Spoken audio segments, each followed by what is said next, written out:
Támogasd a Vakondok dokumentumfilm sorozat 6. részét, és ismerd meg a 80-as évek egyik leghihetetlenebb, mégis alig ismert történetét a magyar gyártású otthoni számítógépekről és a rajtuk és nyugati társaikon még mindig aktívan alkotó közösségről.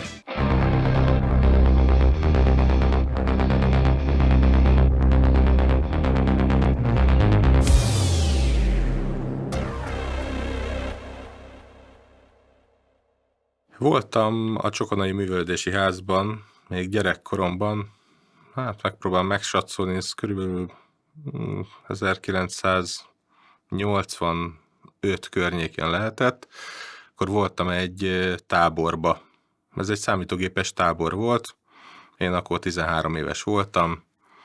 Annyira jó volt ez a tábor, hogy az egy hét után én még egy táborba beiratkoztam, illetve szóltam a szüleimnek, hogy szeretnék még elmenni, mert nekik fölcsillant a szemük, hogy van valami, ami érdekli a gyereket. Úgyhogy ekkor volt, amikor először találkoztam a számítógépekkel, számítástechnikával. Ez nagyon jó pofa kis tábor volt, basic programozással foglalkoztunk.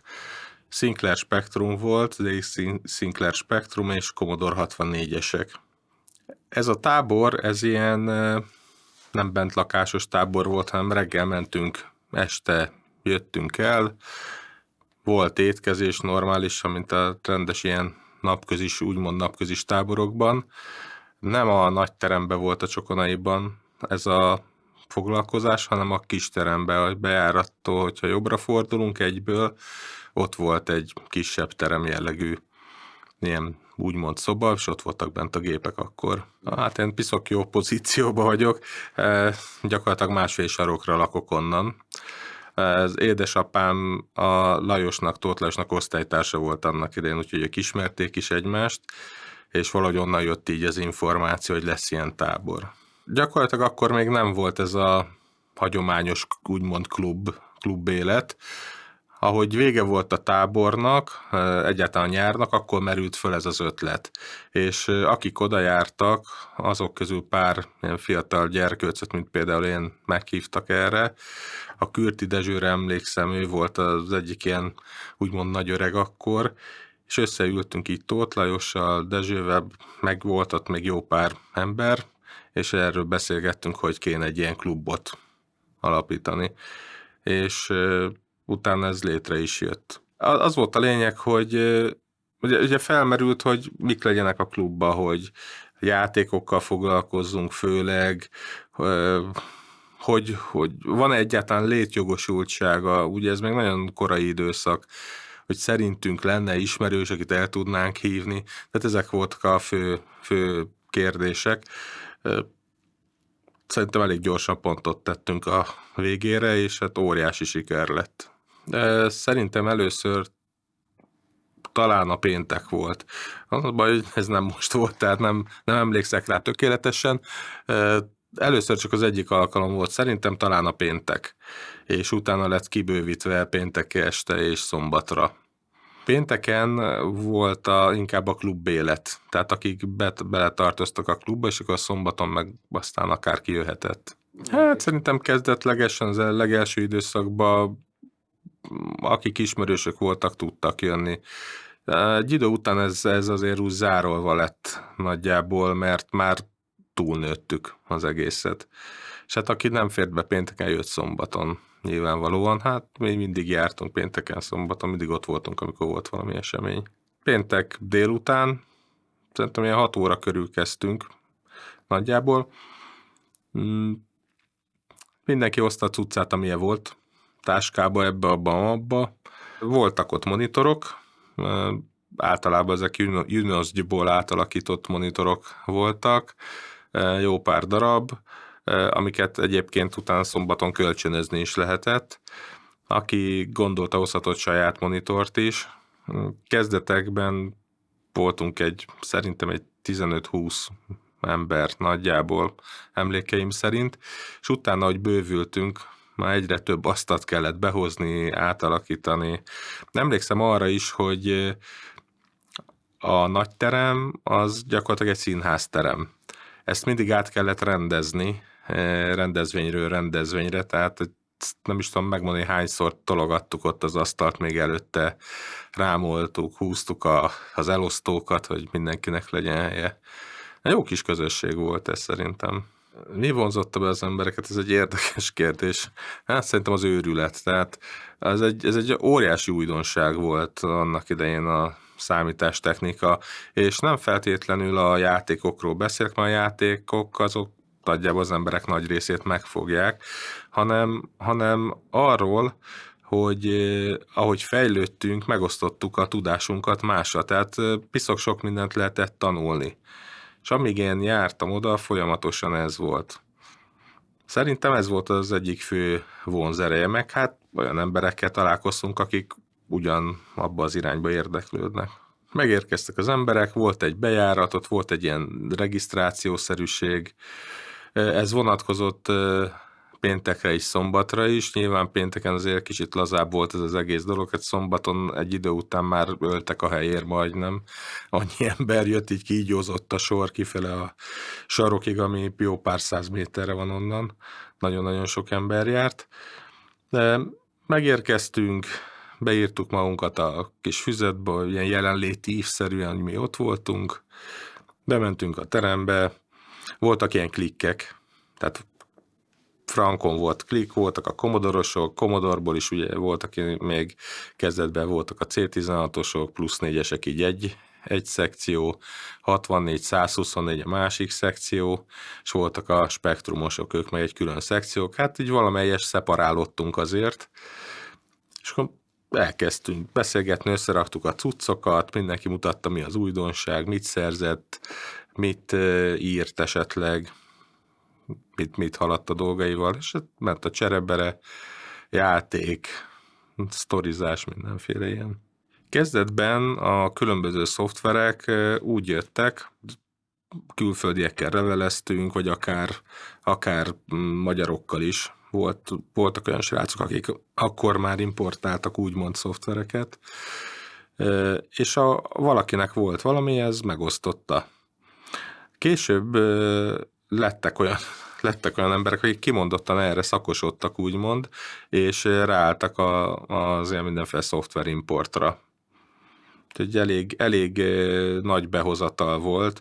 Az a szoftverimport igazán a Commodore 64-en dübörgött, tehát ott volt több ilyen ember is, aki százasával hozta egy idő után már hétről hétre az anyagokat. Hát az elején hetente 2-3 szoftver jött, valami újdonság, akkor örültünk, mindenki másolta, ugye kezdetlegesen legelején még szarlagos magnó volt, avval másolgattuk ide-oda, leellenőriztük, de jó, nekem is megvan, neked kell, igen, én is szeretném, jó, akkor gyere, állj a sorba.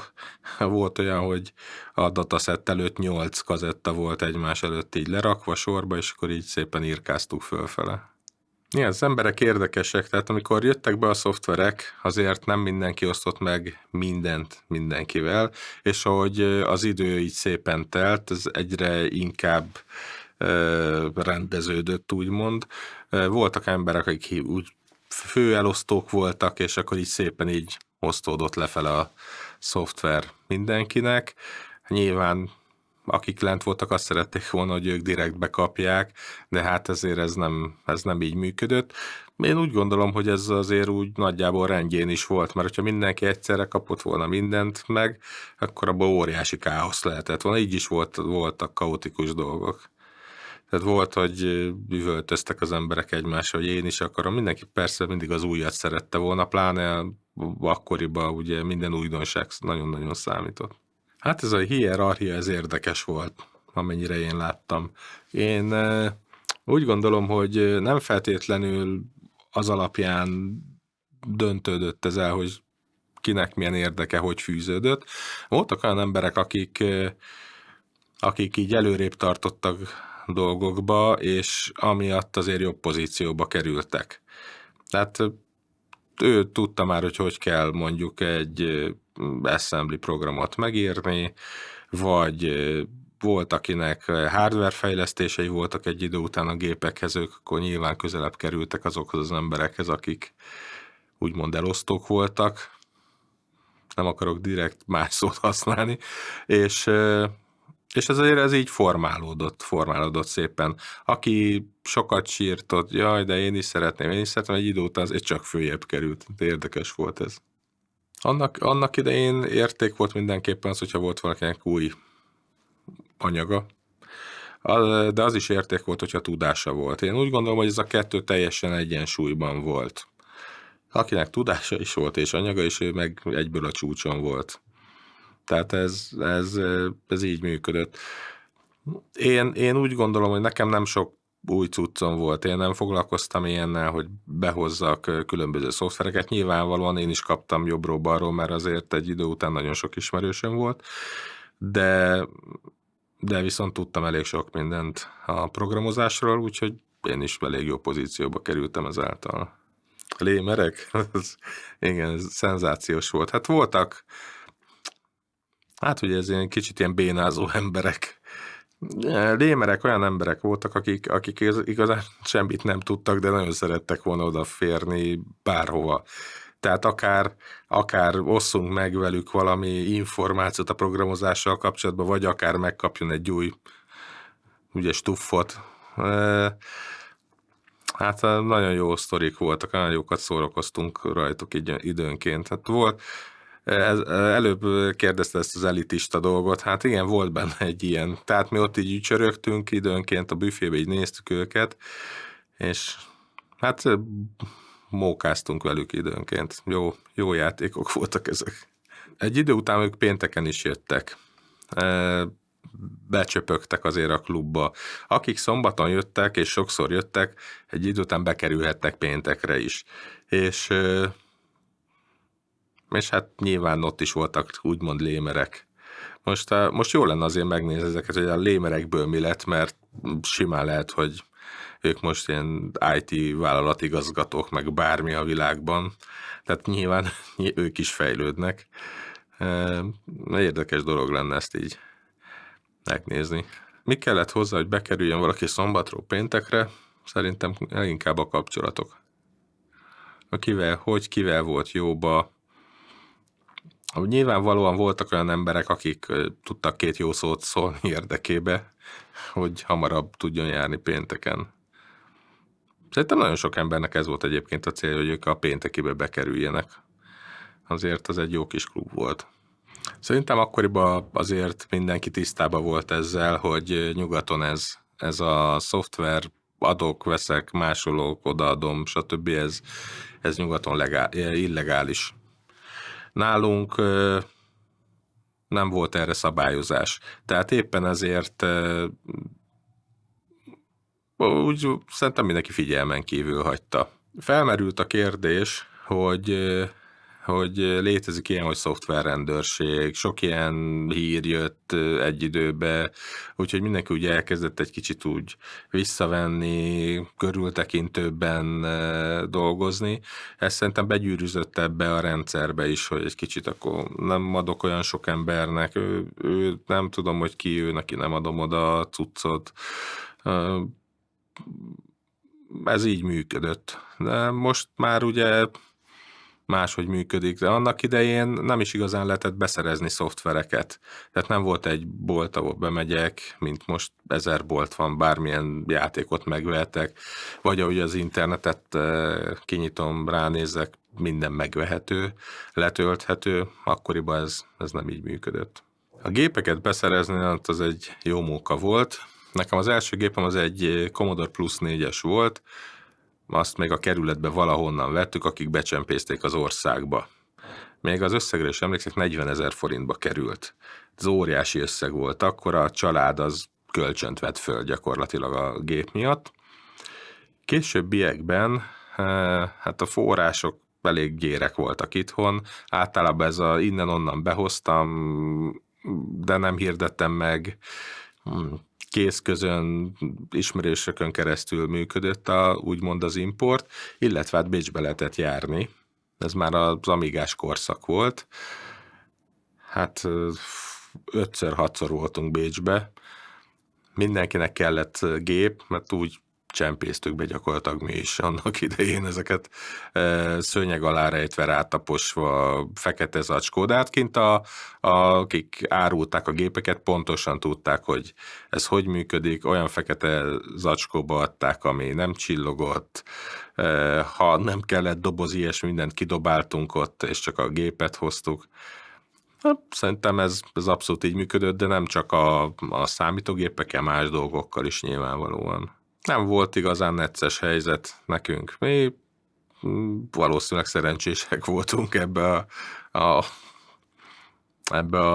a dologba, viszont tudtuk, hogy mikor kell menni, sok ember ment, rengetegen voltunk, de több órákat vártunk a határon. Benéztek, tele voltak kocsi emberekkel, meg se kérdezték, mi van, kinyitottuk a csomagtartót, belenéztünk, jó, oké, mehet. Nyilván. Fölülre a mindenféle megmaradt fasírtos zsömlét, meg ilyeneket tettük, úgyhogy nem volt ebben gond. Ugye jártam pénteken is és szombaton is. A péntek volt az, ami számomra a legtöbbet adta. Ott akkor találkoztam a barátaimmal, akik már egy idő után ugye barátok lettek. Együtt beszélgettünk, projekteltünk, tömörödtünk csapatba, stb. Szombaton meg azért jártam, mert voltak olyan ismerőseim, akik szombaton jártak, és velük meg akkor lehetett találkozni.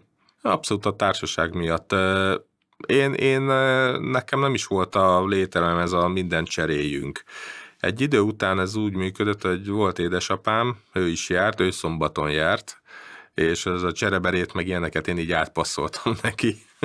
Ezt így kicsit így leráztam magamról, mint menő gyerek, aztán én meg csak ott beszélgettem emberekkel, meg büféztem. Kezdetben egy táborban voltam, tábor után annyira érdekelt ez a programozási dolog, hogy már könyveket vettem még gép nélkül is, és miután meglett a Commodore Plus 4-esem, megpróbáltam kihasználni a maximumot. Nyilván először az ember, mikor elkezd ebben foglalkozni, akkor basic nyelvben programoz. Én imádtam ezt is, tök logikus dolog volt, nyílt az értelmem nyilvánvalóan 13-14 éves koromban, és így ráfókuszáltam abszolút erre a dologra. Rájöttem, hogy van gépi kód. A Plus 4-en elég jól működött, mert egy monitor parancsal be lehetett lépni, elkezdtem programozni, elkezdtem utána nézni a dolgoknak, és hát pillanatok alatt elkezdtem írni mindenfélét. Játékokat írtam, demoprogramokat, ugye ez ment a verseny, hogy ki milyen scrollt tud írni, milyen zenét, milyen hangot, színek, rastercsíkok, 1000 millió dolog, és hát így indult ez az egész. Aztán ez fejlődött ez a dolog tovább, miután Plus 4 az úgy kifutott, Amigára váltottam, Amiga 500-as kezdetben, és elkezdtünk Amiga 500-ra is írni játékokat. Nem csak olyan játékot, amit meg lehetett venni, meg lemezen árultak szoftvercégek, hanem egy idő után tévés játékokat is. Mindenféle egyszerű ilyen párkereső játékot, de csináltunk a leghíresebb hamburgergyártó cégnek is animációs, érdekes ilyen pályaválasztós játékot tévének. Rengeteg ilyen tévéjátékot készítettünk és adtunk el. Ezek kimondottan telefonon keresztül televízióban játszható játékok voltak, erre mi célhardvert is készítettünk, ami fogadta a telefonnak a tón jelzéseit, hangjait, és azáltal lehetett akár vezérelni is. Szerintem annak idején nem létezett olyan tanfolyam, vagy bármi hasonló rendszerben működő egyéb úgymond szolgáltatása, ami keretein keresztül meg lehetett volna tanulni ezeket, például gépi kódú programozást. Szerintem kizárt, hogy volt annak idején. Mindenki úgy autodidakta módon, amit tudott, tanult, és a egyes emberek között megosztott információ alapján, illetve az által fejlődtünk tovább. A klubnak igazán ez volt a lényege nekem. nagyon zseniális emberekkel ismerkedtem ott meg, akik ugyanígy ásták bele magukat. Volt, aki előrébb tartott valamiben, az nekem jó volt, amiben meg én voltam előrébb, mint többiek, és megosztottam ők, nyilván nekik is jó volt. Demo és intrókat, amikor készítettük, még Commodore Plus 4-nél ott olyan egyszemélyes hadsereg voltam, időnként így becsatlakozott hozzám Koko, az egyik szomszéd srác, akivel így közösen készítettünk ezt-azt.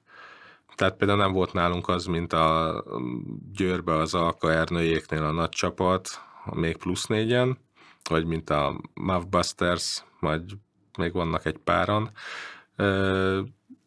de későbbiekben Amigán már volt csapatunk. De először volt a TDS nevű csapat, illetve utána a Kerberos-ba tetőzött ez a dolog nálunk. De nagyon érdekes, mert a Kerberos tagjai közül gyakorlatilag mindenki inkább amigás volt már, mint előtte Plus 4-es vagy valami, nyilván 64 ez az amaz, de úgy verődtünk össze, hogy én voltam az egyetlen, aki így Plus 4 irányból jöttem. Ilyen crack intrókat, meg import intrókat készítettünk, tehát a Plus 4 is volt egy-két olyan program, amit megtörtünk, az elé valamit kellett tenni, valami egyszerű kis scroll, ez az amaz, ne foglaljon sok helyet, ez így belekerült, de Amigán már nem volt annyira jellemző, bot inkább olyan demókat készítettünk, ami azért volt, hogy mutassuk meg, hogy mi mit tudunk. Illetve Amigán volt egy boot intrónk, azt a Megmesterrel csináltam. A boot szektorban benne volt a scroll, a betűtípus, zene, minden. És csak a boot szektort használta. Tehát Csokonaiban ez a demók és egyáltalán a színnek a kialakulás az egy nagyon-nagyon érdekes és összetett dolog volt. Kezdetben, amikor látunk ilyen demókat kintről, nyilván mit csináltunk? Fogtuk és szétcincáltuk, darabjaira szedtük, megnéztük, megismertük egyáltalán a logikáját, és egy idő után párhuzamosan több ember is úgy döntött, hogy ő is megpróbálja. És akkor voltak ilyen félkész, ilyen rutinok, volt egy scroll, volt, aki jött a hangokat gyártott, volt, aki pedig grafikát, és akkor valahogy összerakosgattunk ilyen dolgokat.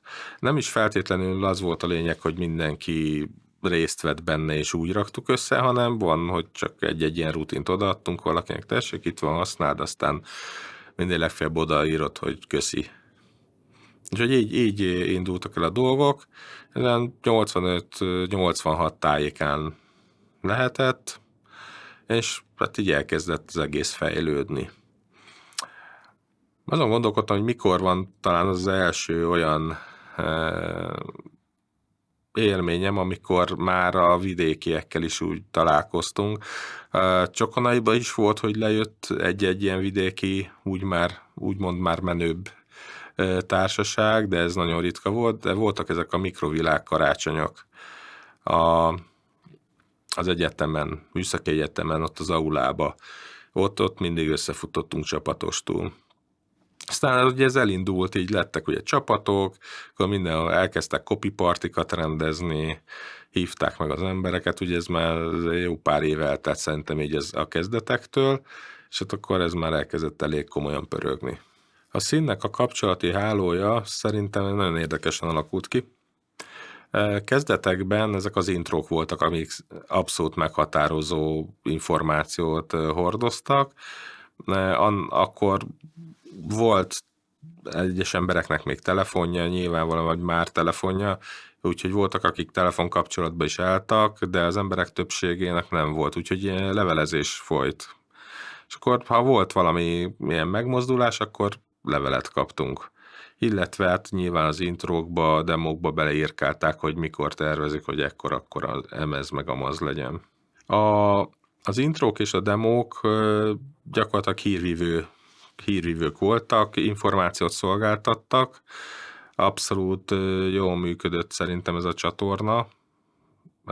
Későbbiek folyamán viszont lettek már ilyen diszkmegek is, ez már még így 64-en is, plusz 4-en is voltak ilyen megmozdulások, és ezek is tudták terjeszteni, hogy hol, mikor, mi lesz. Az introkba, demókba ugyanúgy beleírták akár a telefonszámot, hogy itt kereshetsz. Tehát ez így működött. Hogy is épült fel ez a hálózat? Hát ez jó kérdés.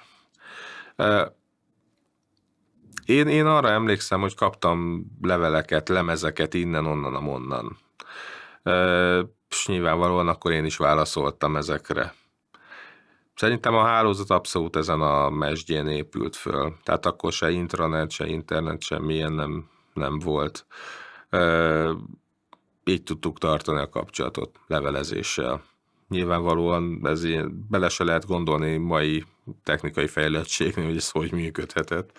Hát ez érdekes volt. Volt még egy másik probléma, csak így eszembe jutott, amikor lemezeket küldözgettünk, nagyon-nagyon sokszor előfordult az, hogy megsérült a lemez. Tehát nyilvánvalóan nem csak fizikai sérülésre gondolok, hanem valami mágneses térbe került.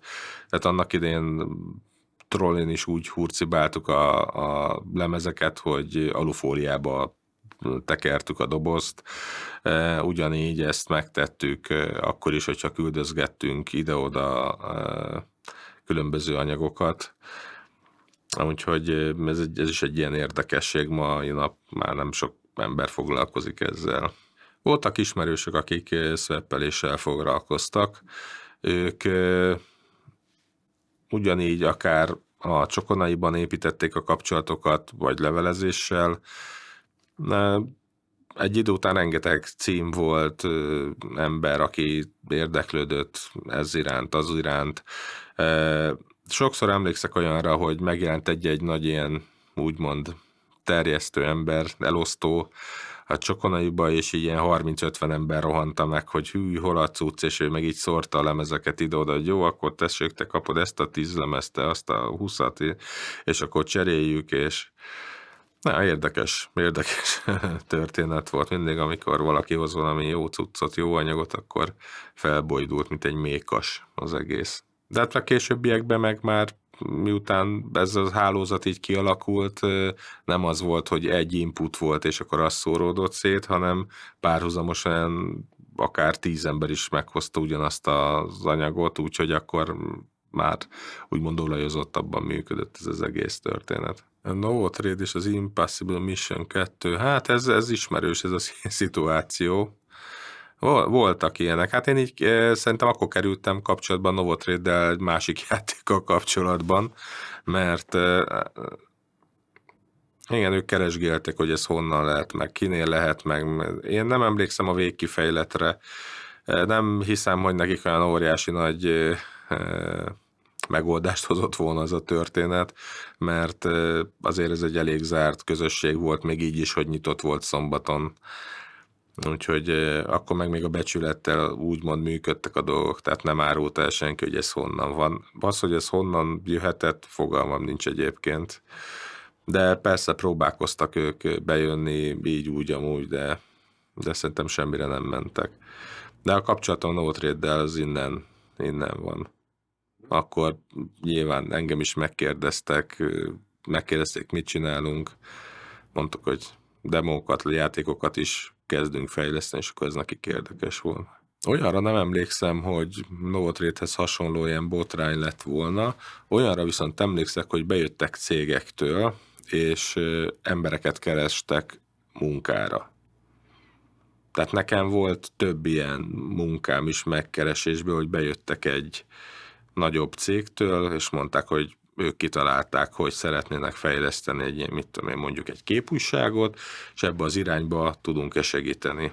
Voltam több ilyen cégnél dolgozni, tehát ilyen éves viszonylatban, mielőtt vállalkozó lettem, gyakorlatilag szinte olyan cégeknél dolgoztam, ami a csokonaiból indult valahogy ki, vagy annak volt már a továbbfejlesztett változata. Ez a Commodore Spectrum, ezt úgy kell elképzelni, mint most az iPhone, Samsungot, BMW, Mercedes-t, vagy bármilyen hasonlót.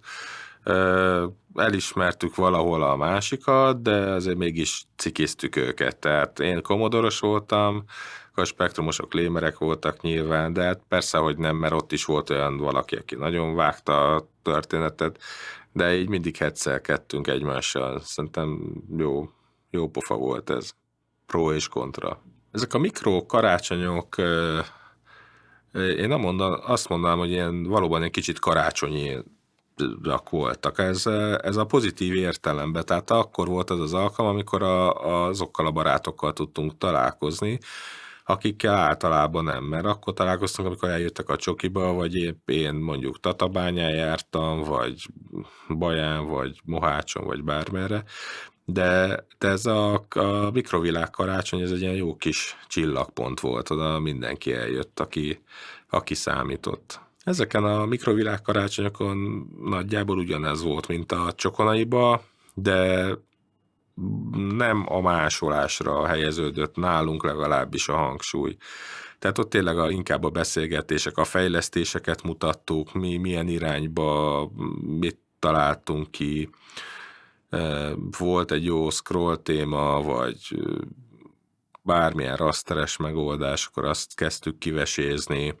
Akkor egy idő után, hogy jöttek ezek a 64-ről konvertálunk játékot, plusz 4-re megoldások, akkor abban mentünk bele, de ezek inkább ilyen fejlesztő jellegű dolgok voltak, meg dumáltunk, kajáltunk, jól éreztük magunkat. Szerintem a copy partik azért jöttek létre, mert vidéken nem volt elérhető a Csokonai, nyilvánvalóan akkor valami helyi dolgot kellett nekik csinálni. Azért az embereknek a nagy részére inkább az jellemző, hogy a játékot szerették, nem a programozást, és ezért nagyobb volt az igény. Hát szűkös volt a területen, a csokit is kinőtte jócskán ez az egész, úgyhogy egy idő után be se fértek az emberek. Nyilván ebből valaki, vagy több ember is kitalálta, hogy jó lenne akkor ilyen copy partikat rendezni. Hát a copy party az megint ilyen kicsit ilyen szigorúbb sztori volt, tehát oda se akárki mehetett, oda is meghívóval mentek.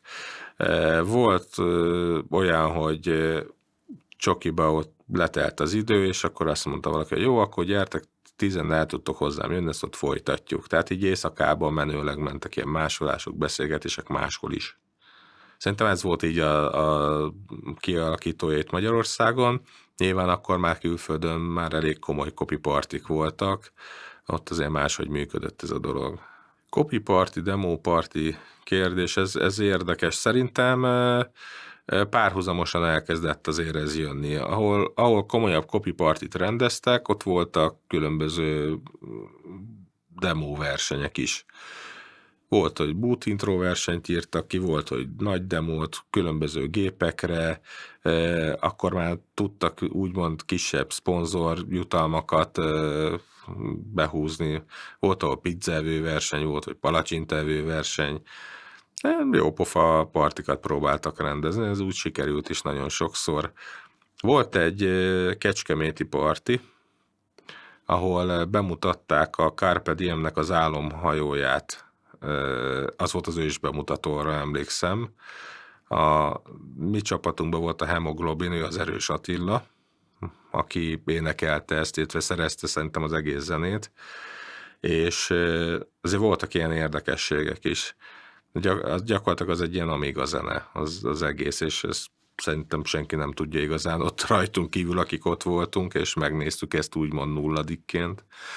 Szenzációs volt. Tehát a copy party az, mint ez is mutatja, arról szólt, hogy ha valamin van, akkor megmutatom a többieknek.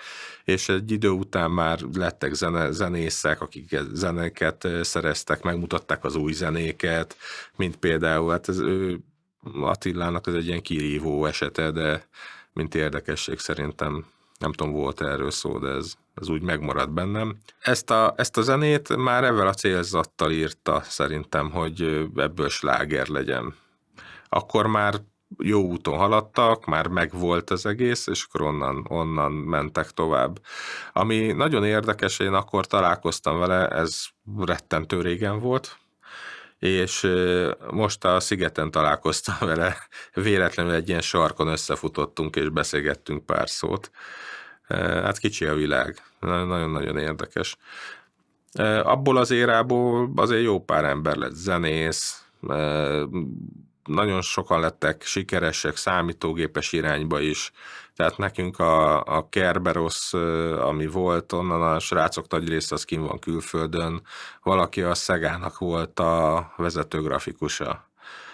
Van, aki Norvégiából lett nagy IT is a Nokia-nál, van, aki Dániába csinálja ugyanezt. Van olyan srác, aki grafikus volt, akivel csináltunk amigás játékokat. Ő most ezt a hollywoodi műsort vágja, veszi, rendezi. Tehát óriási életutak lettek onnan. Szerintem a Csokonai az egy nagyon-nagyon jó alap volt, és iszonyatos löketet adott az embereknek. Tehát én ezt látom, nagyon pozitív dolog volt ez a Csokonai klub. Hogy mi lehetett a motivációnk? Szerintem kihívás. Tehát az embernek kell valami kihívás. Másrészt én például személy szerint azt láttam az assembly programozásban, hogy egy iszonyatosan logikus dolog. Ha én azt mondom, hogy ez, akkor az. Ha oda beteszek 2, akkor 2 lesz benne, és az kiváltja azt, amit ki kell váltania.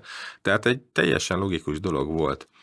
És azt láttam meg benne, hogy a programozással más tudok fölépíteni. Tehát így, ahogy építem a programot, az más hatással lehet. Akár egy demo, az is egy jó pofa dolog volt, de mondjuk egy játékkal, ha valaki játszik logikai játék, az fejleszti is az embereket, és ez így piszok mód megtetszett.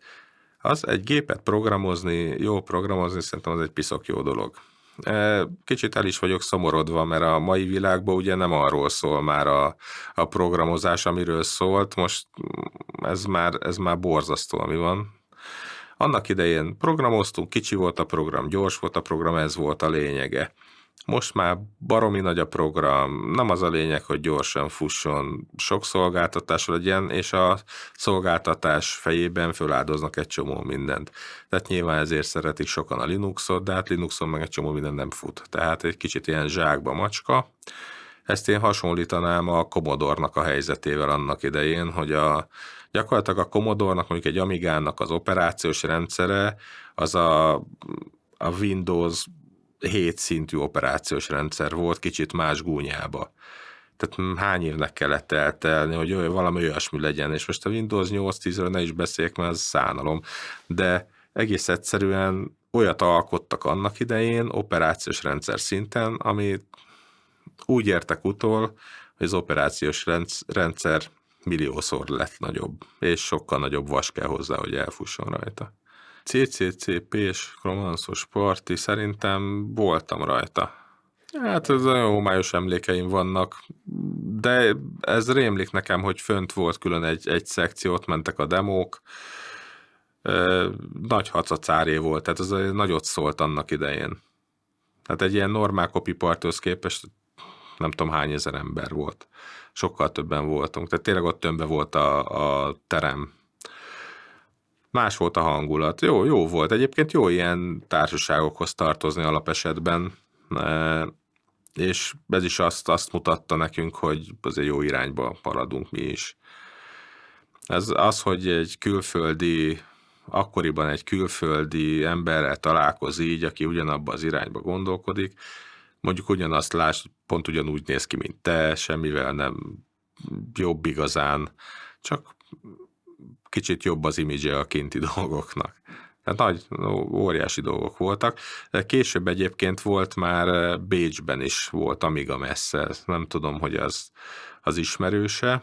Tehát így 90, 91, 92, nem tudom, hogy meddig ment ez, de ott külön csináltak amigás ilyen gyakorlatilag kiállítást, ahol ugyanúgy volt másolás, új demók, az is egy nagy sztori volt. Partik szerintem párhuzamosan futottak, tehát mindegyik partin volt C64 is, meg Amiga is későbbiek folyamán. Ez a kettő az úgy elférte egymás mellett, és egy idő után azt láttam, hogy így kopik azért a C64. Egy kopott kifele. Én arra nem emlékszem, hogy például egy ilyen kisebb partin keveredtünk volna, hogy Spectrum, Commodore, inkább akkor Commodore irányzat volt.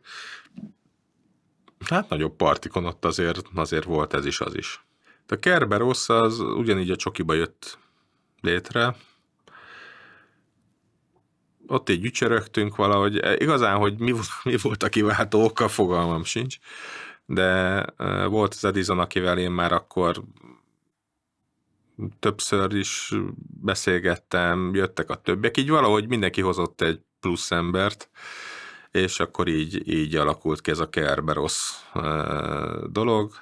A Szilki volt a grafikus, ő ment a Szegához a későbbiek folyamán, és akkor volt, aki zenész volt, Bruce volt a zenészünk, a Tope, a Tolnai Péter, aki a Roland szintetizátoroknak demo embere volt, most nem tudom, hogy éppen mit csinál, és így egyszerűen összeraktuk, hogy akkor kéne valamit csinálni. És akkor mindenki csinált valamit, és akkor összerakosgattuk, és hát voltak, akik ugye külföldi irányba elkezdtek levelezgetni.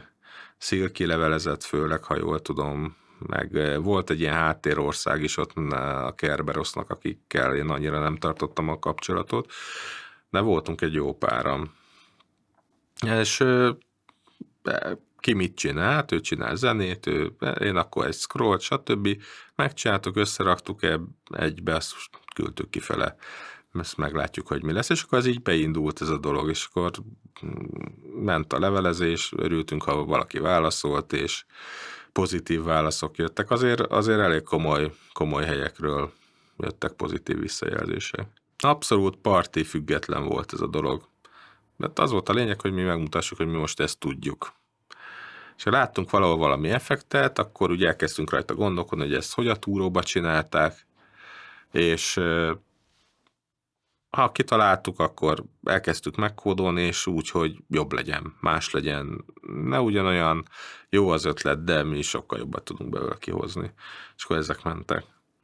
Csak teljesen kihívás volt szerintem.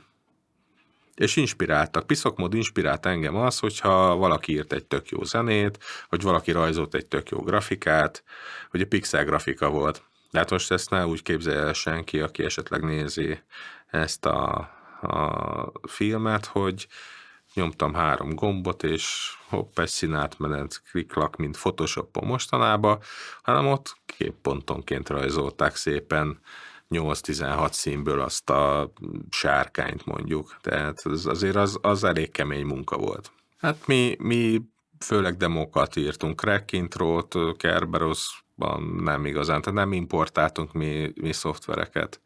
Nekünk ez volt a fölcsapás irány.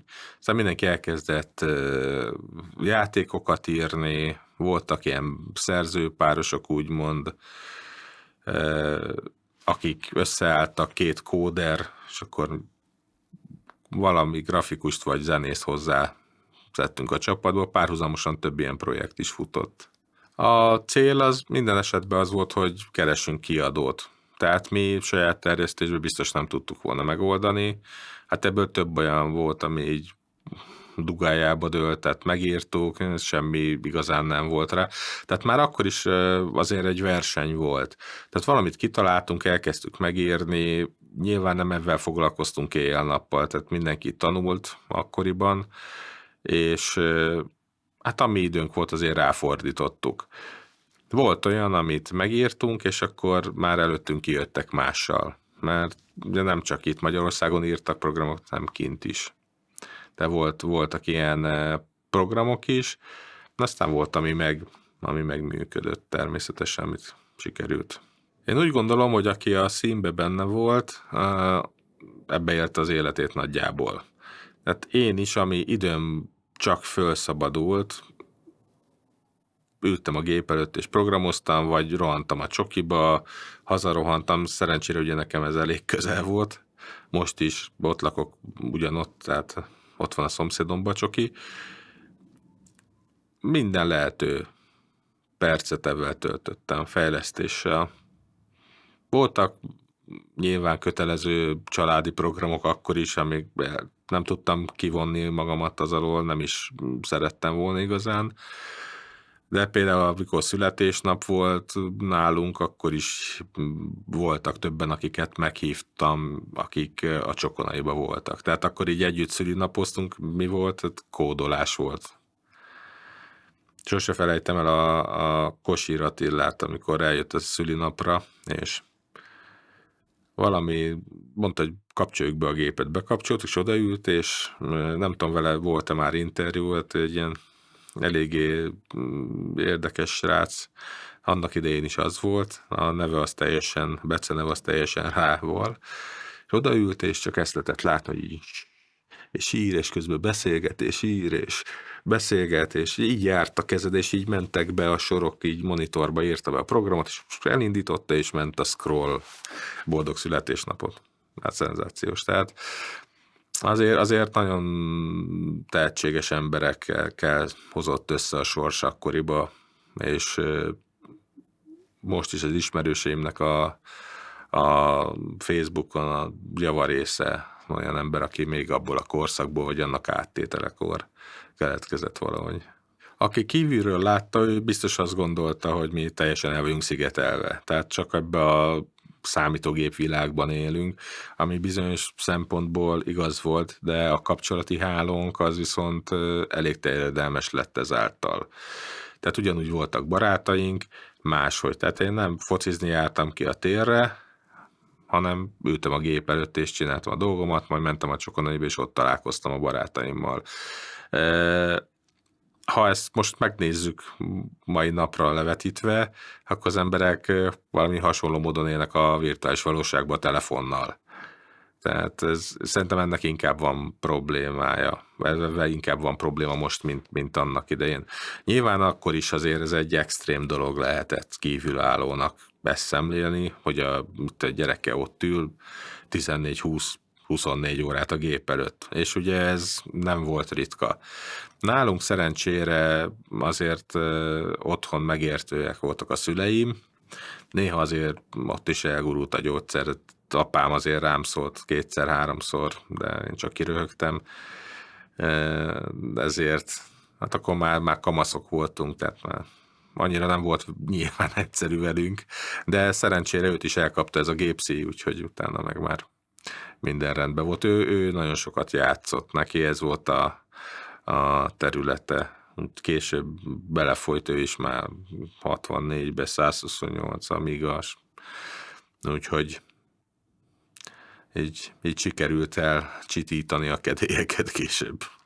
Szerintem ez abszolút egy ilyen mikrokultúra volt. Totálisan. Tehát mind a nyelvezet, mind a úgymond celebek. Tehát jó pár ember volt, aki ilyen úgymond sztár volt ebbe a világba. Nyilván a Csokonaiba is voltak, akik így egy kicsit, hogy mondjam, ismertebbek voltak. De hát akár ezek a swapper emberek is, hát ők is, akár a Jean, ugye ő neve az általában így mindig felmerül. Nagyon sokan voltak, akiket úgy kicsit istenítettek, úgymond. És teljesen mikrovilág. Ebben én biztos vagyok. Tehát rengeteg olyan szó származik akkorról, amit én a mai nap használok, és ha beszélek valakivel, aki rég abban az időszakban ismerős volt, ugyanígy előjönnek ezek a dolgok. Kerberosban volt például a Bagoly, aki megy című sztori, egy külön ilyen világot alkottunk a Bagolynak, tehát ez ilyen nagyon érdekes sztori volt a Bagoly vallás. De ezt most nem tudom így részletezni, körülbelül ennyi van meg belőle, de a Bagoly megy, ez a lényeg. Ez volt a fő motívum. Hát visszajelzést leginkább úgy kaphattunk, vagy kaptunk levelet, de a demókba beleírták, hogy hű, ezt láttuk, király. Köszönjük, hogy küldtétek, stb. Mert így játékintrókban, demókban azért sokszor szerepeltünk. Vagy hát nyilvánvalóan, hogyha életbe találkoztunk, akkor ez meg egyértelmű történet volt. Scroll textekbe általában persze, csak hát ugye egy idő után már nem csak ez bent a betű, hanem így bepörgött, plazmába jött, nagyon sok cég, tehát nagyon sok ilyen csapat volt, aki bevett minket. Tehát ez egy ilyen kis hát nem is mondom, ilyen csoportosulás volt. Tehát az, hogy mondjuk egy Scupex-nek a scrolljába bekerülsz, ez egy nagyon nagy dolog volt. Mert nyilván FBI, Crew, stb. Bekerül, egy Kerberos bekerült, meg azért jó páran innen-onnan, swapperek is bekerültek. Azért ez egy olyan jó dolog volt. Tehát úgy elkezdtünk egy kicsit úgy nőni, meg úgy hízottam álljunk ezáltal, hogy de jó, most mi ezt megtettük, és mi most ott vagyunk. Ezek jó érzések voltak. Ez a greetings dolog, ez nagyon érdekes, hogy nyilván én greetings-eltem, akikkel közvetlen kapcsolatba álltam, és volt benne egy olyan is, hogyha valakinek elismertem a teljesítményét, és olyat csinált, akkor beírtam őt is. És akkor így jött egy ilyen kapcsolódás, hogy akkor ezt ő látta, hogy ő benne van, akkor de jó, valahogy kontaktáltunk, ami vagy levél, vagy hát nem is tudom, vagy valahol találkoztunk személyesen esetleg, és akkor így épültek. De a greetings az mindig így működött. Én nem is igazán emlékszek arra, hogy a greetings lista például csökkent volna valami miatt. Tehát ez mindig csak nőtt folyamatosan. A lemez újságok azok ugye egy idő után kezdtek elmenni, ez már inkább amigás korszak. Néztük a lemez újságokat rendszeresen. Egy idő után annyiféle lemez újság volt, hogy is vagy eljutott minden hozzánk, vagy nem. Hát egy top listára nem emlékszem, hogy mennyire néztem. Nem jellemző szerintem. A lemez újságok azok nagyon érdekes dolgok voltak. Az volt bennük a jó, hogy ugye kicsi volt általában, mondjuk egy 3 és 1/4, ez ilyen picike volt. Lehetett már küldeni, sok minden más belefér, tehát a hagyományos újsághoz képest itt már mindenféle zene, mozgó, egyéb dolog benne volt. Én úgy gondolom, hogy egy külön médiát alkotott magának a szín, tehát ez egy óriási dolog volt. Pláne, hogy így az emberek így rákaptak, kódolták, már egy idő után animációk kerültek bele, és így az egész ezt a világot megpróbálták összefogni, és az újdonságokat belegyúrni. Ezekre a lemezújságokra egyébként a szoftverkészítő cégek is rácsaptak, tehát ők is láttak benne olyan lehetőséget, hogy elkezdtek hirdetni, elkezdték kicsit pénzelni a készítőket, hogy ez egy jó dolog, csak kerüljünk mi is így bele, úgy bele. Ez így működött. Jó dolgok voltak ezek a lemezújságok. Hát nagyon sokféle tartalom volt, kezdve a demóktól, demo competition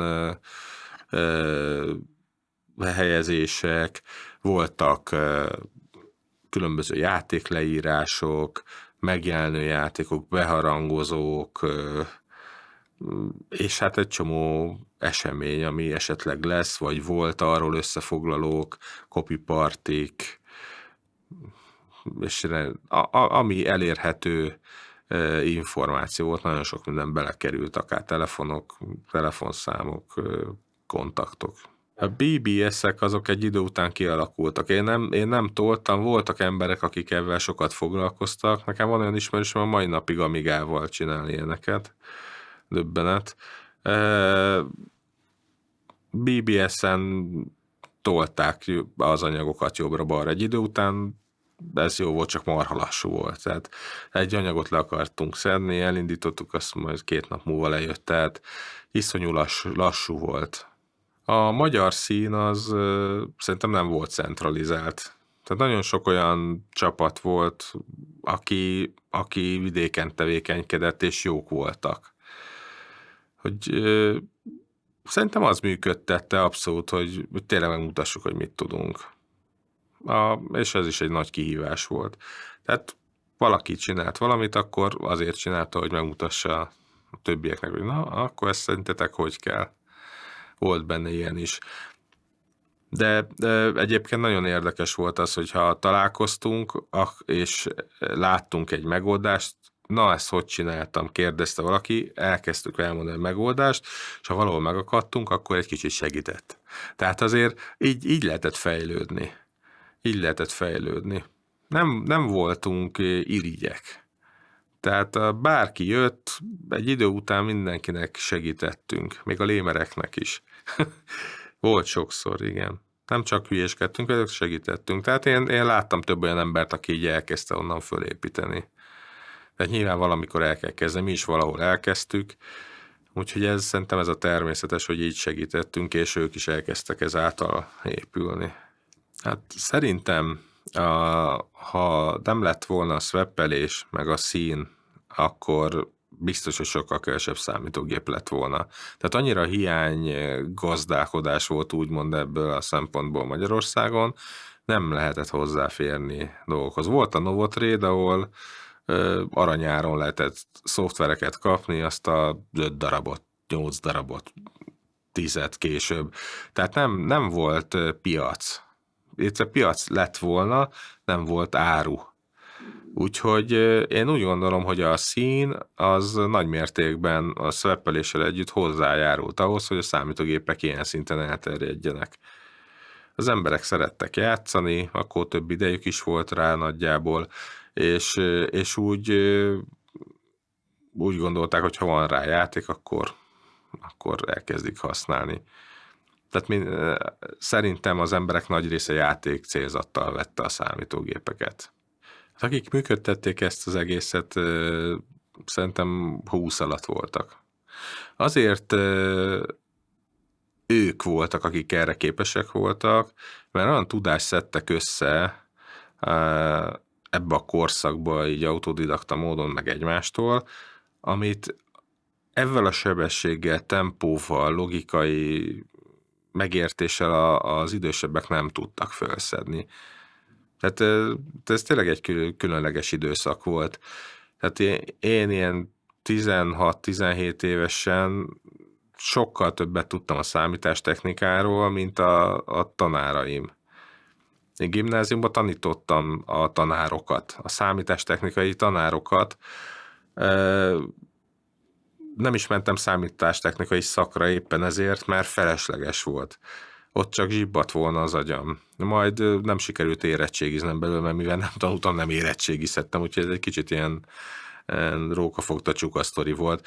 Én úgy gondolom, hogy ezek a srácok, akik akkor ezt így tanulták, és a szín, a demózás, a kihívás, és ebbe belementek, ők egy olyan hihetetlen logikai készséget kaptak ezáltal, a programozás által, amit máshogy nem lehetett elérni. Tehát ezt nem lehet szerintem megtanítani iskolába.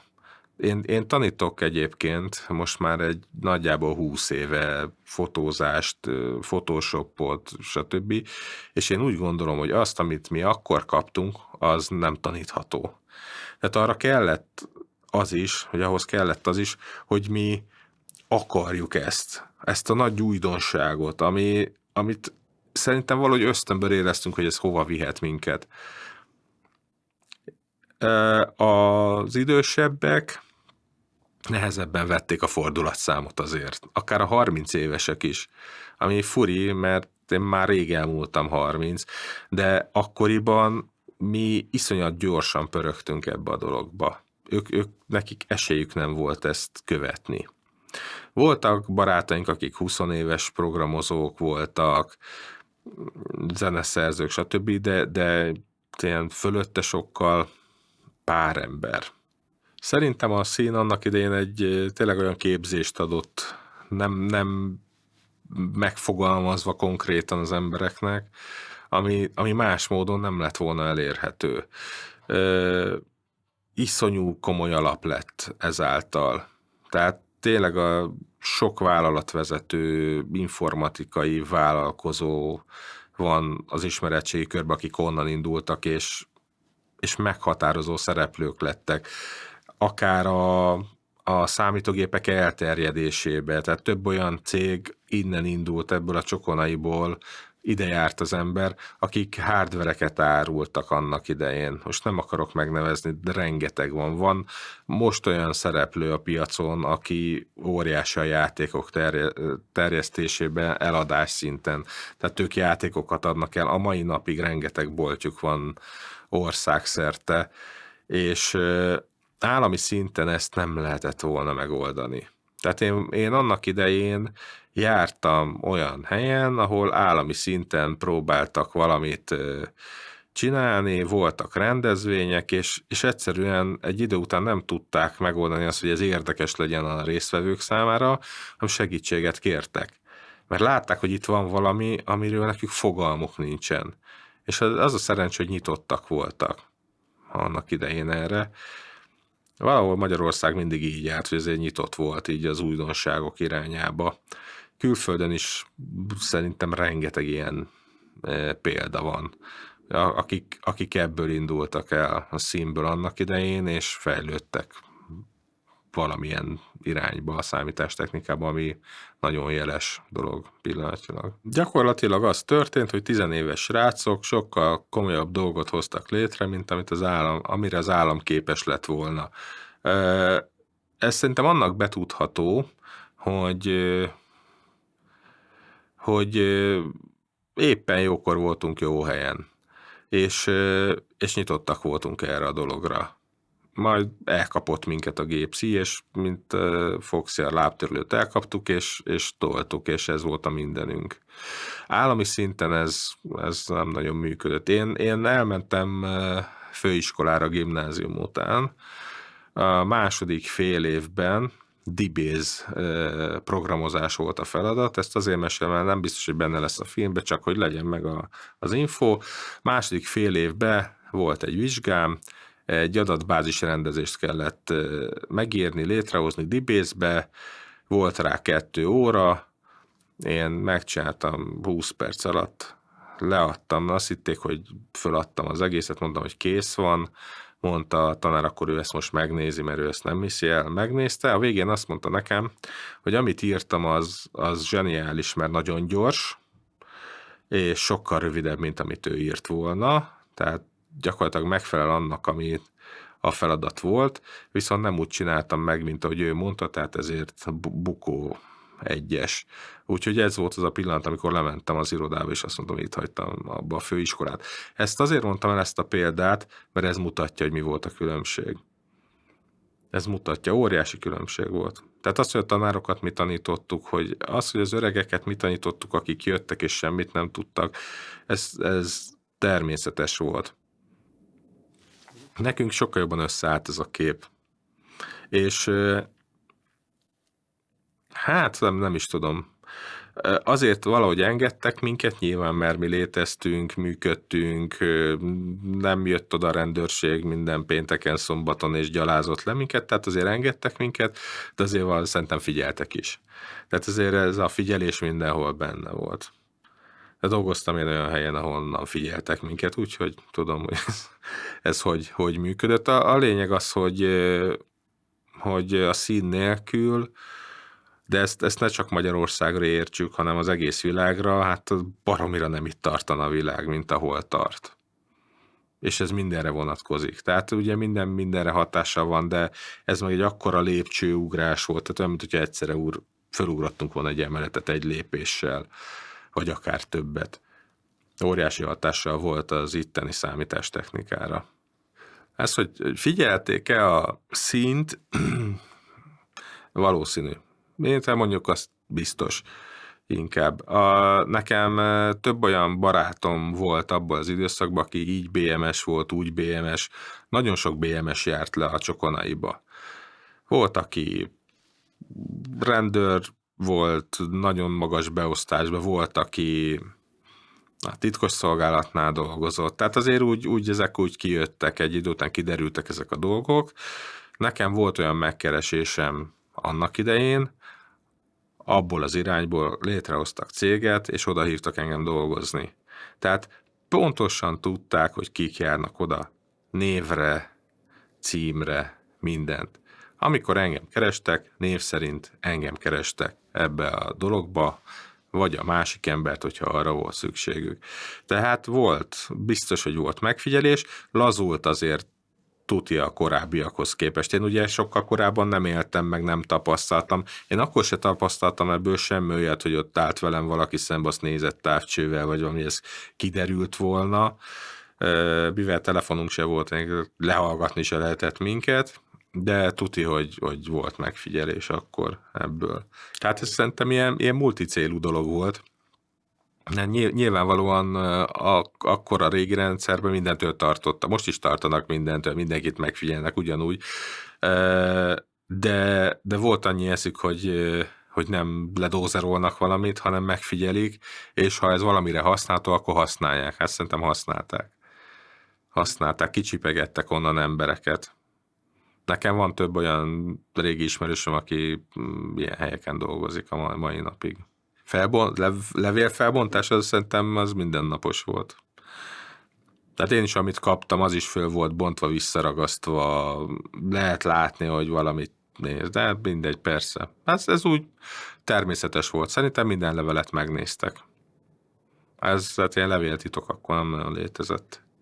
De hát ez is azt mutatja, hogy ugye megnézték, de mégis mehetett. Tehát ez nem az a léptékű volt. Annak idején ugye kokomlistás volt az Amiga is. Sőt, előtte még, ha jól tudom, a Commodore 64 is, meg a Plus 4 is nem lehetett volna behozni, mégis be lehetett hozni.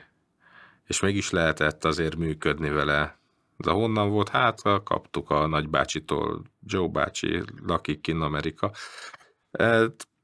És ezek úgy elmentek. Valószínű egyébként, hogyha egy kicsit mélyebb szántóan belemegyünk ebbe, azért az ottani BMS emberek, akik oda jártak a klubba, tehát nekik érdemük lehetett abba, hogy azért nem annyira piszkálták ezt a dolgot.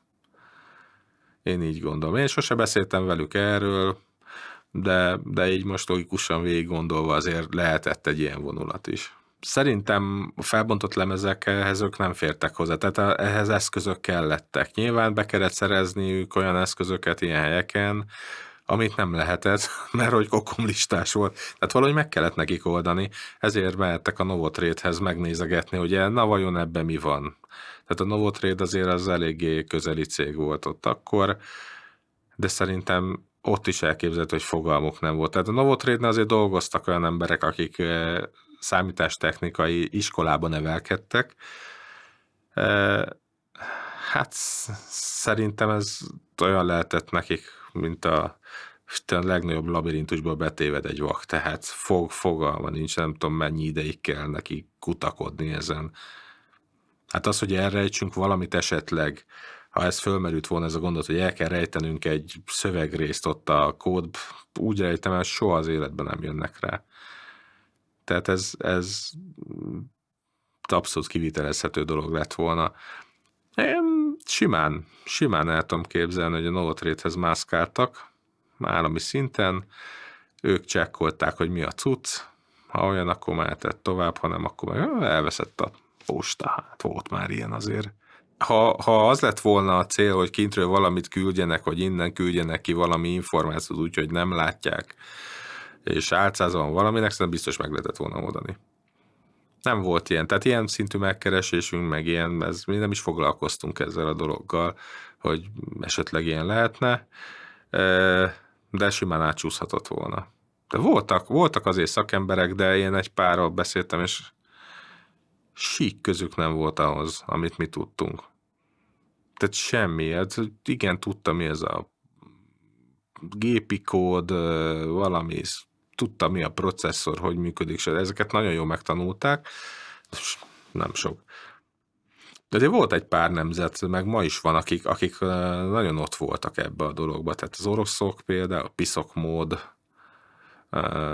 hát a kínaiak most már az újabb időszakban, de lengyelek is jók voltak.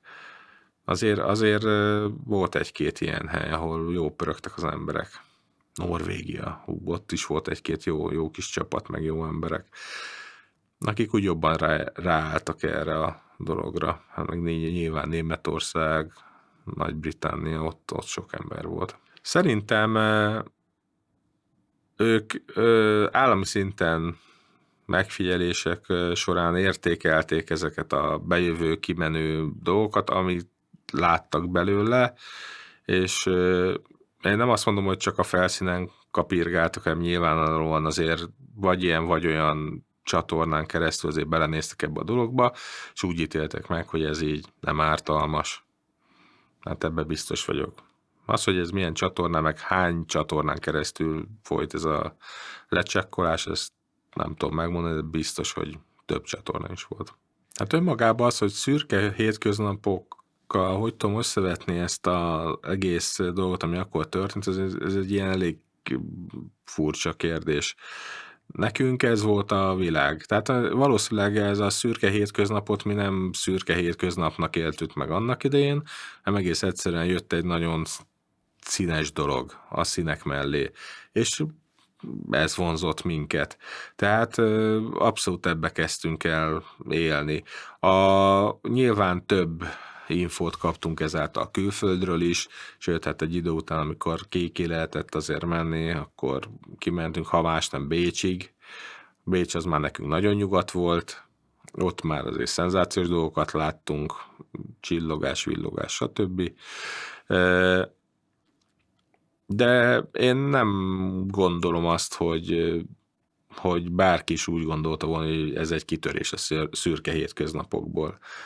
Tehát ez valahogy így elkapott minket, és akkor ebbe az irányba mocorogtunk.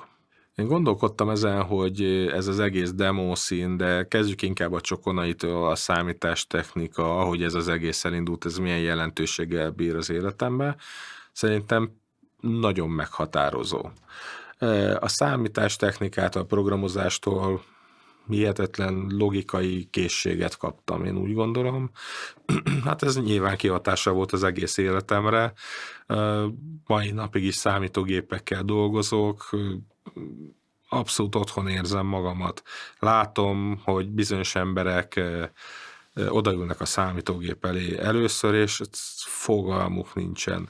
Látom az idősebbeket, ők így nem jó viszonyulnak a számítógépekhez, ellenséget látnak benne.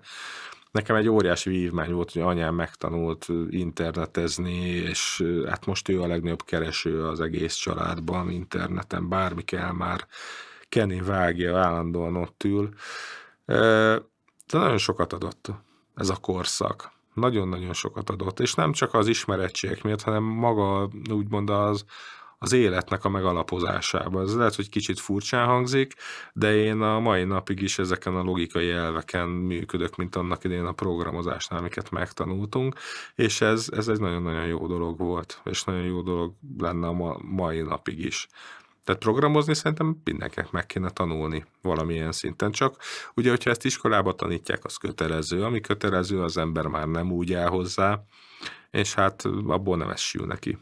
De ilyen emlékképeim megvannak, amikor a vége volt a csokiba így péntek este. Volt egy csapat, a Kosirék csapata, Deli Győző, Szupi és a többiek, ők jártak valahol a diszkóba. És a Kosírnak volt egy kombi ladája akkor, menő gyerek volt már, írta a programokat, adta el a Novotrade-nek, és sose felejtem el, amikor így vége volt, zártuk be a Csokonait, és akkor neki rohant, fölugrott a kocsi tetejére, és ott verte a mellét, és üvöltött éjjel 11-kor a kocsi tetején, és ott ugrált. Parádi táborok, az őrület volt. Tehát ott is sokan voltak, többen voltunk, mint egy Csokonaiban, mert ott sátorban sok mindenki elfért, viszont kevesebb hely volt bent épületen belül, de úgy valahogy mindig elfértünk. Nekünk egy ilyen, ott nem is az volt igazán a történet, hogy mi most ott programozgassunk, hanem ott megint az ismerősökkel, haverokkal találkoztunk, elmentünk ide-oda, jobbra-balra, ott volt a fürdő nem messze, hát az óriási volt, elmentünk a fürdőbe, ott mindenki sörözött, ettünk, ittunk, és a végére mi maradtunk ott. A Kosírnak volt egy bogárhátú Volkswagenje, transporter motoros, mindjárt megszámolom, 8-an maradtunk. És akkor mondtuk, hogy akkor beszállunk a bogárhátú Volkswagenbe, hát így kamerán keresztül nem tudom, átmegye, én gyakorlatilag majd 2 méter vagyok, és hát a 150 fölött, akkor se voltam sokkal kisebb. Én ültem az anyós ülésre, Kosír, hát x sör után beült előre, balra, ölembe a megmester, hátul meg 5 ember bent a bogárhátú Volkswagenbe, és hát ezzel a kis kontingenssel indultunk hazafele éjjel. Attila az tiszta őrült volt, tehát mentünk 2-esbe, üvöltött, hogy turbó, benyomta 1-esbe a kocsit, recsegett a váltó, padlógáz, keresztbe csúsztunk itt-ott, és a táborban volt egy ilyen erdős vezetőút, fasor volt a 2 oldalon, és ezt úgy tudtuk megközelíteni, hogy mentünk egy úton, és jobb 90 fokos kanyar. Vak, sötét, megyünk, Kosír berántja a kéziféket, oldal csúszik az autó, és ebben a lendülettel egy ilyen 50-nél a megmester elborult az ölembe, leverte a kormányról a kezét, ezzel a lendülettel lekapcsolták a villanyt, valahogy megállt a kocsi. Vak sötét, semmit nem láttunk. Csak azt hallottuk, hogy röhög a kocsi. Ilyen hangja volt. 1-es padlógáz, 2-es padlógáz, és a vak sötétbe mentünk. 3-as padlógáz, és fölkapcsolta a villanyt, és így mentünk a fasor közepén. Óriás, tehát ilyen hülyeséget csináltunk. Parádon a tábor sátortábor jellegű volt, tehát voltak nyilván olyan épületek, ahol lehetett lakni, ott korlátozott számú szobák voltak, de hát mindenki hozott sátrat, leverte, és akkor sátortáborként működött, volt központi rész, ahol a számítógépeket be lehetett vinni, ott voltak asztalok, ott mutogatni ezt, azt, voltak külön programok, ott is voltak demo programok, játékról beszámolók, elég sok ilyen dolog. Fix időpontra volt minden berakva, nyilvánvalóan akit az érdekelt eljött, akit nem. Ilyen szabadon működött az egész történet. A tábor egyébként azért a várostól egy kicsit arrébb volt egy ilyen félreeső részen, tehát nem olyan volt, hogy kiszaladok a közértbe venni egy bambit, hanem azért autóval lehetett leginkább beközlekedni, vagy sétálni kellett egy fél órát a bármihez. Én emlékszem arra, hogy amikor mentünk a táborba egyszer, leszálltunk a vonatról, Barátfürdőnél, és utána ilyen szántóföldön, erdőn keresztül, úgyhogy az egyik kezemben a Junost monitor volt, a másik kezemben az Amiga 500-as, a hátamon a mit tudom, mennyi cucc, így gyalogoltunk valami 8 kilométert, hogy odaérjünk Árkon-Bokron keresztül. Tehát is volt mellé egy ilyen 40 fok, tehát ez nagyon megmaradt bennem. De őrületes volt ez az egész világ. Hát egy idő után, amikor már lett jogsink, meg azért kocsit úgy tudtunk szerezni, a kocsival mentünk, vonattal is voltunk pár helyen, nyilvánvalóan nem tudtunk mindent vinni magunkkal. Volt olyan, ahol úgy mentünk, hogy gépet se vittünk. Hát vittük a lemezeket, bent a tatyóba, hát ott is voltak ilyen óriási túlélő sztorik. Régen az 5-ös azért nem M5-ös volt, hanem rendes 5-ös, hát ott meghaltunk majdnem párszor, mert ott olyan közlekedési szituációk voltak. De valahogy mégis ez a Kecskemét maradt meg nekem legjobban egyébként a kopipartik között. Tehát ott volt ilyen mindenféle evőverseny, amit én megnyertem nyilvánvalóan, meg ott mindig nagyon jó hangulat volt. Tehát valamiért ez nekem nagyon beívódott ez a kecskeméti sztori. Ott többször is voltunk. Ez a Kerberosznak a külföldi ismerettsége, az valahogy a Szilkén keresztül ment. Tehát én ebben a részében nem voltam bent, nem láttam bele, de ők leveleztek már akkor több ilyen csapattal, és valahogy így fértünk be. Nyilván olyan cuccot tettünk le az asztalra, olyan demót, ami azért megütötte azt a színvonalat, ami érdekelt őket, amit ők is elismertek, de hogy egyébként hogy ment, levelezés volt folyamatosan, tehát erre emlékszem.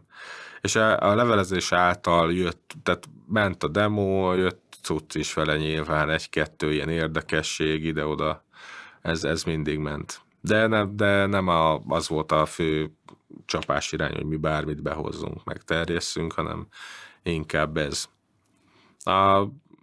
Valahol ez a külfölddel kapcsolatot tartani azért ez egy jó dolog volt annak idején, mert nem voltak csatornák. Nyilván láttuk a sorozatokat, ilyen Derik, meg ilyesmik mentek, láttuk, hogy ott mi folyik. Nyilván ide azért jobban befolyt több info, mint a egyéb KGST országokba. Ezért többen is úgy gondolták, hogy ez is egy út, hogy arra fele tendáljunk egy kicsit. Egyébként, ami ebből a korszakból származik, és nagyon nem biztos, hogy bárki megemlítette, de a különböző animációs filmek. Tehát az is ebből indult el. Ugye Amigán már jöttek ezek a jó kis animációs programok, 3D tervezők. A Csokonaiban legalább volt egy 5-6 olyan ember, aki ebből élt utána nagyon komolyan. Tehát akár a KNM, Nagy Miki, a Kosirék, aztán utána lett ez az automatikus zenetévé, az is Amiga alapú volt. Én dolgoztam egy Inka nevű cégnél, ott volt egy ilyen képújság, ami Amiga alapú volt, azt fejlesztettük a Lajjal. Eszméletlen mennyiségű ember, aki valamit letett valami irányba. Tehát akár animációban. Hát ezek egy csomó olyan kassza sikerfilm volt annak idején, amit itt animáltak meg.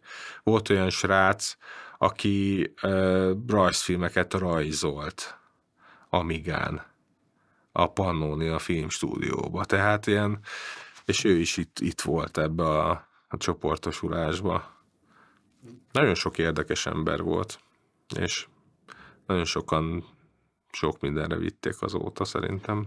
Szerintem mondjuk a színbe volt egy ilyen, ha 64-es szint plusz 4, így összevonjuk, szerintem ilyen országos szinten ilyen 1-200 ember, akire én úgy gondolok, hogy ők úgy komolyabban tolták. Ezen felül volt még egy ilyen 4-500, aki úgy valamelyest, és jó pár ezer volt, aki vagy így, vagy úgy, de csatlakozott. Tehát mondjuk ilyen 10 000-es szinten szerintem simán mérhetjük. Ugye a pénteki nap, miután lement, volt, hogy ott hagytuk a cuccunkat bent, tehát azért ott annak idején nem volt ebben gond. Ha éppen nem akartunk programozni, akkor ott maradtak a cuccok. A másnap mindig mókás volt, hogy ott volt az óriási sor. Hát nyilván nekünk nem volt sor, tehát mi szépen fogtuk, azt besétáltunk. Volt akkor belépődíj. Volt egy fickó, csak Kopasznak hívtuk őt, de mondjuk Kopaszból is több volt, de ő volt az egyik. Ő Commodore 64-essel érkezett mindig, és volt neki egy Supercolor tévéje, Videóton, nem tudom, ez megvan-e, fa dobozos, át volt furva a fa doboz, rajta 2 hajókötéllel, ez egy ilyen 56 kilós tévé körülbelül, és azt hozta így az egyik kezébe, így, a másik az ilyen Tesco-s szatyor, ami akkor nem volt Tesco, de olyan, el tudjátok képzelni, ez a 25 kilót 50-et kibíró szatyor, abból meg a cuccok tele játékkal, meg még 3 szatyor. És minden szombaton eljött az ember ezzel a bazi nagy tévével, ezt lerakta, alig bírta el az asztal, egy kicsi ilyen inogós asztalok voltak, összerakta a gépet, és a kommandóval játszott egész nap. És ezt csinálta évekig. Nyilván ott csereberét is, de állandóan lejött, és ott jól érezte magát, és játszott. És elcipelt ezt a rohadt nagy tévét magával, mindig őrület volt. De az, hogy át is fúrta, hát ez nagyon megmaradt. Ami még marha jó volt a csokiba, nem tudom, hogy említik-e, a fasírtos zsömle, az szenzációs volt. A Kálmán nevű srác volt a büfés, és bárkivel beszélek, akár Lajjal, akárkivel, mindig megemlítjük, hogy a fasírtos zsömle, a Kálmán, amit csinált, az milyen szuper volt. Ezért voltak ilyen részei is, nem csak a számítástechnikához kapcsolódó részek a csokiban, amik szenzációsak voltak. És én úgy gondolom, hogy a személy szerint a Lajos az nagyon sokat hozzátett ennek a fejlődéséhez. Az, hogy ő meglátta ebbe a lehetőséget, és így állt hozzá, és biztosította a termet, nagyon sokat tett hozzá a Miki, ő volt a technikus ott, ő is mindent szervezett, tehát azért ez nagyon-nagyon rendben volt ez a dolog, nagyot alkottak ők ezáltal, hogy ezt így hagyták elindulni, sőt segítették, hogy ez menjen. Az érdekes volt egyébként, amikor elindultak már ezek a külföldi szoftver eladások, elindultak ilyen nagyobb projektek, Masel, Sáj, többiek csináltak ilyen nagyobb projekteket, volt, amiben én is benne voltam, aztán kiszálltam, mert nem láttam benne azt, hogy ebből lesz pénzünk, és akkor, de aztán így úgy befejezték. Elkezdett az egész ebből az amatőr minden tudunkból átmenni egy ilyen profi keressünk pénzt történetbe bizonyos csatornákon, és akkor úgy elkezdett az egész úgy kicsit széthullani, elnyúlni, az egészen furi lett. onnantól kezdve, hogy már a pénzről szólt, hogy azért csinálok valamit, hogy ebből majd pénzt keresek, már nem az volt. Már nem olyan volt.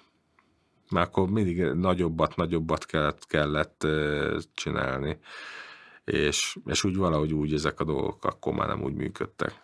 Egy idő után már nem azt mondom, hogy nem érdekelt a dolog, mert érdekelt engem, csak voltak más dolgok is, amik érdekeltek.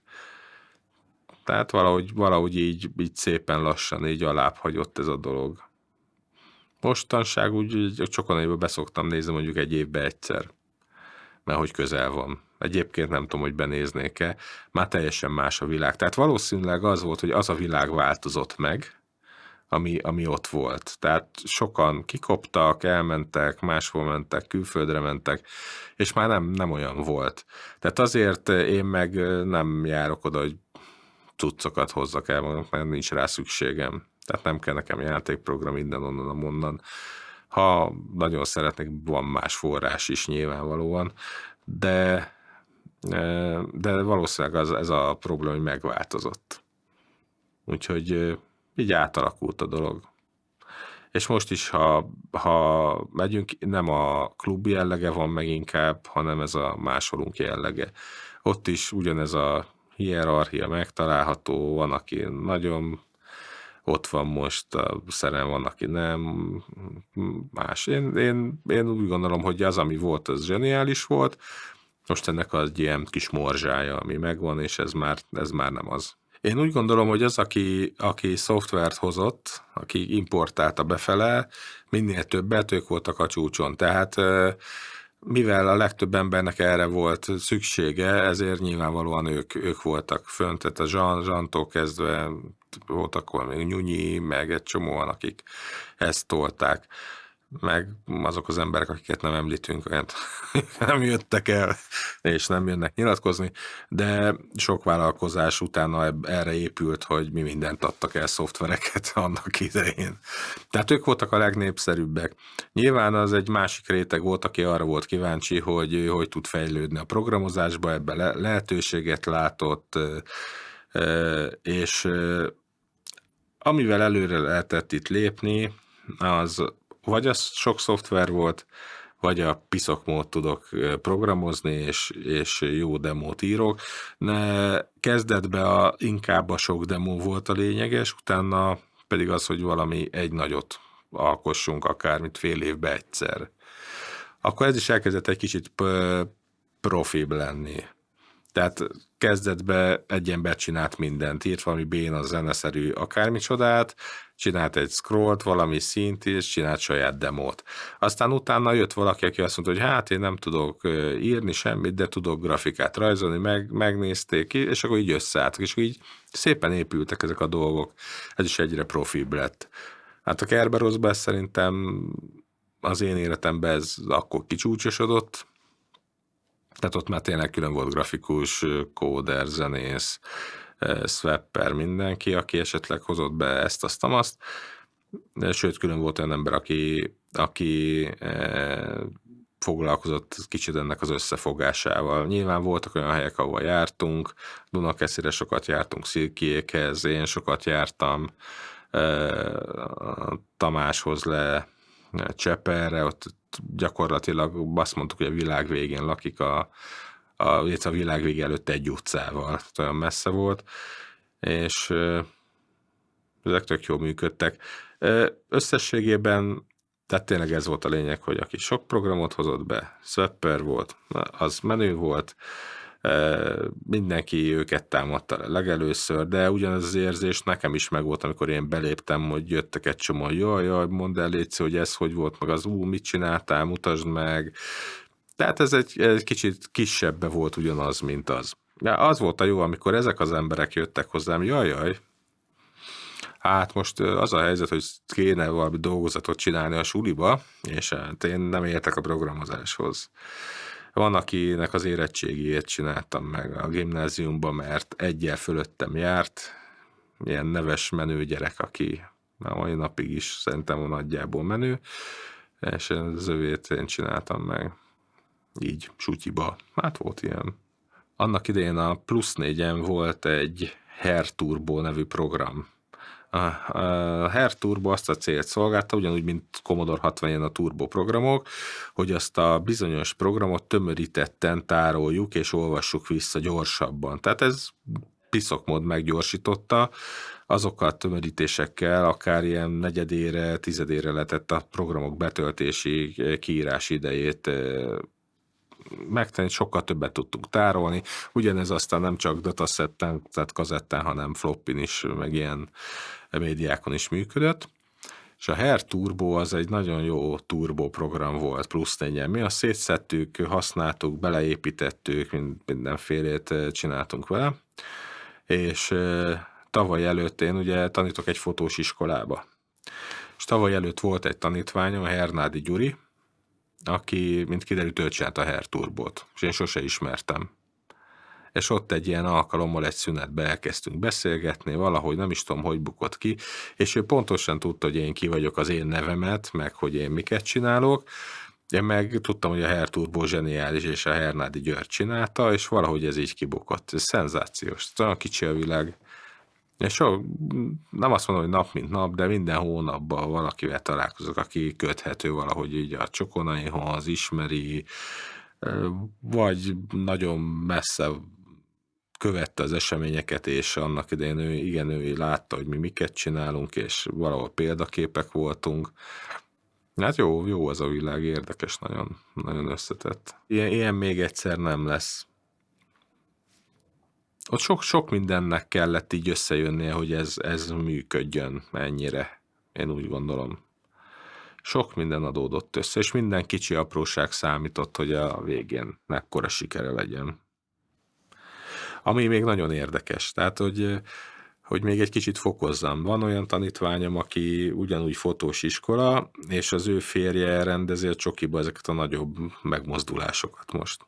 Ez hihetetlen.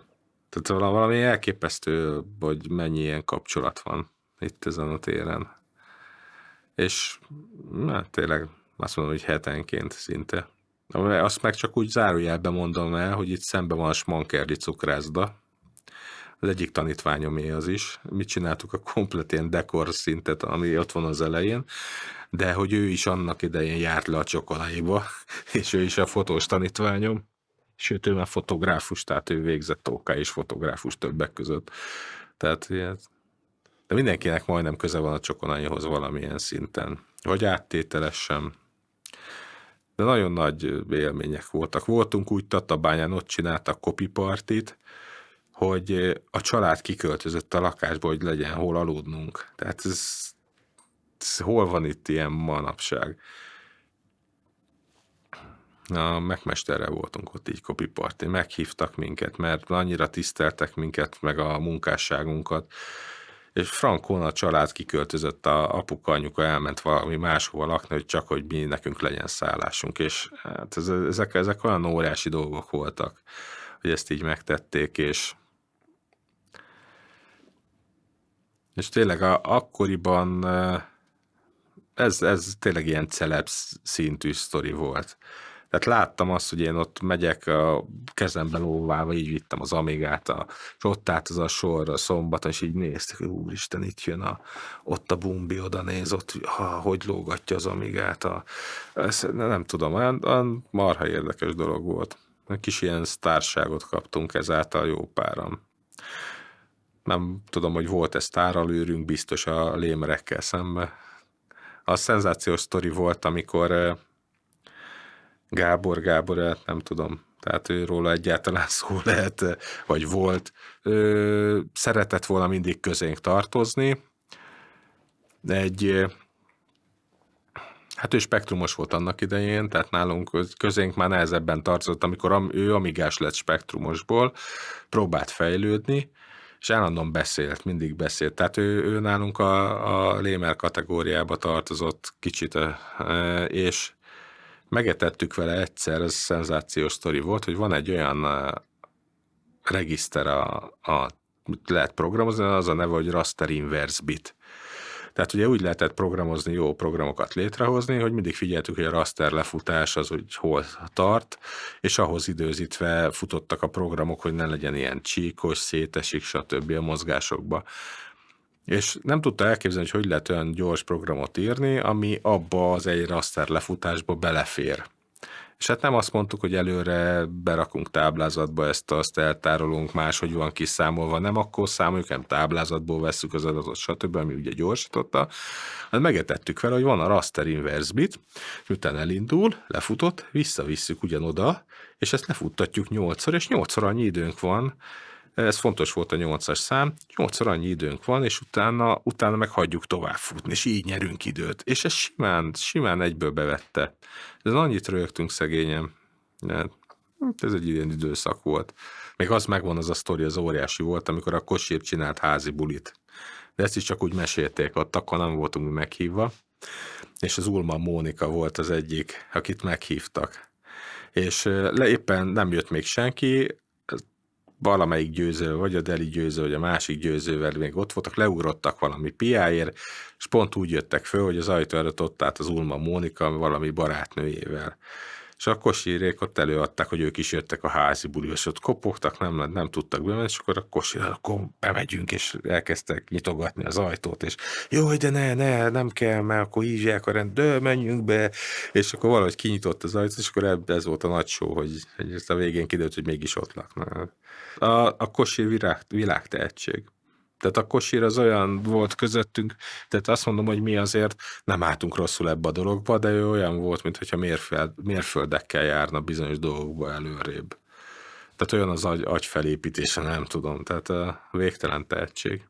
Hát szerintem nem tudod egyértelműen azt mondani, hogy mi volt a szín. Ez egy sok összetevős dolog volt. Rengeteg érzés volt benne, egy új kitörés valahonnan, az is benne volt. Barátságok, kapcsolatok, új információforrás, és egy rendkívül pozitív dolog.